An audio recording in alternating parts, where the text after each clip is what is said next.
Hello बच्चों, let's read the question. So इस question में हमें क्या बोला गया है कि there is a bone which have articulation with scapula, radius and ulna. तो कौन सा सब बोन है जिनका आर्टिकुलेशन इन सब के साथ है। यहाँ पे हमें ऑप्शंस दिए गए, ए ह्यूमरस, बी कार्पेल, सी फीमर और डी में टीबिया।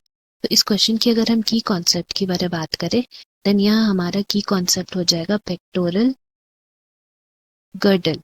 तो पेक्टोरल गर्डल के बारे में जानने से पहले we need to know about the skeletal system, जिसको हम लोग बोल सकते हैं a framework of bones and cartilages which is responsible for all the movement in our body. And ये जो स्केलेटल सिस्टम है उसको हम लोग 2 डिविजन्स में डिवाइड किए हैं। तो ये 2 डिविजन्स कौन से, पहला को हम लोग बोलते हैं एक्सियल स्केलेटल सिस्टम एंड दूसरा को हम लोग बोलते हैं एपेंडिकुलर स्केलेटल सिस्टम। तो ये 2 टाइप ऑफ स्केलेटल सिस्टम हो गया जिसके अंदर बाकी सारे सेट्स ऑफ बोन प्रेजेंट है।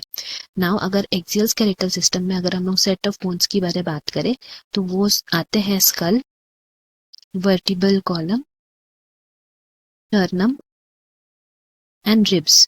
ये जो है हमारा सेट ऑफ बोन्स, ये सब को हम लोग एक्सियल स्केलेटल सिस्टम के अंदर कैटेगराइज करते हैं। एंड अगर हम लोग ऑन द अदर साइड बात करते हैं एपेंडिकुलर स्केलेटल सिस्टम की, तो उसके अंदर हम लोग जितने भी लिम्स हैं, तो लिम्स में हमारा क्या हो जाएगा, four limb and hind limb और गर्डल्स। दैट इज गर्डल 2 तरह के हैं, pectoral and pelvic girdle, upper and lower limb के लिए रिस्पेक्टिवली। तो ये हमारे इन दोनों जो जितने भी बोन्स इसमें प्रेजेंट है they come under appendicular skeletal system. तो यहाँ पे अकॉर्डिंग टू द क्वेश्चन हम लोग बात करने वाले गर्डल्स के बारे। तो जैसे कि हम लोग बात की गर्डल्स 2 तरह के, पेक्टोरल और पेल्विक। तो यहाँ हम लोग पेक्टोरल गर्डल के बारे बात करेंगे। पेक्टोरल गर्डल जो है it consist of 2 type of bones. कौन से बोन्स हैं, इसको हम लोग बोलते हैं क्लाविकल और दूसरा का नाम है स्कैपुला। ये 2 तरह का बोन है जो each half of the pectoral girdle में प्रेजेंट रहते हैं। बिकॉज हमारा एक राइट लिम्ब होगा और एक लेफ्ट लिम्ब होगा, राइट एंड लेफ्ट साइड हम आर्म्स जो हमारे प्रेजेंट है, तो दोनों साइड में एक एक क्लाविकल और एक स्कैपुला हमें मिलता है। नाउ अगर हम लोग स्कैपुला की बात करें तो स्कैपुला को हम लोग डिफाइन कर सकते हैं as the large triangular flat bone. And इस जो फ्लैट बोन है वो ह्यूमरस के साथ ज्वाइन करता है थ्रू आर्टिकुलेशन।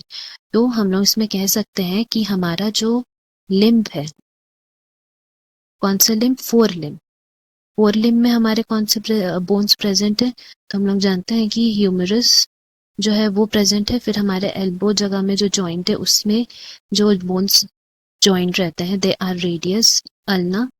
तो बेसिकली अगर हम लोग इस ह्यूमरस की बात करें तो ये ह्यूमरस आर्टिकुलेट करता है स्कैपुला के साथ and on the other side दूसरे तरफ से आर्टिकुलेट करता है किससे, रेडियस और अल्ना, इन दोनों से। तो इसीलिए हम लोग बोल सकते हैं कि यहाँ पे हमारा करेक्ट ऑप्शन क्या हो जाएगा, option A, that is humerus. क्योंकि अगर हम लोग कार्पेल्स की बात करें तो वो कार्पेल्स अगर हम लोग का है तो वो 4 लिम्ब में आ जाएगा, दैट इज हमारे रिस्ट बोन्स हो जाते हैं। तो कार्पेल्स यहाँ पे कहीं भी सुटेबल ऑप्शन नहीं है। सी में है फीमर, तो फीमर हमारा थाई बोन है, तो ये हाइंड लिम्ब का पार्ट हो गया, इसीलिए वो रेडियस एंड अनला जो हमारा 4 लिम्ब है उससे रिलेटेड नहीं है। एंड टीबिया भी सेम हमारा हाइंड लिम्ब के लिए, नॉट फॉर 4 लिम्ब। तो इसीलिए हमारा करेक्ट ऑप्शन यहाँ ए है। Hope you have understood. Best of luck, thank you.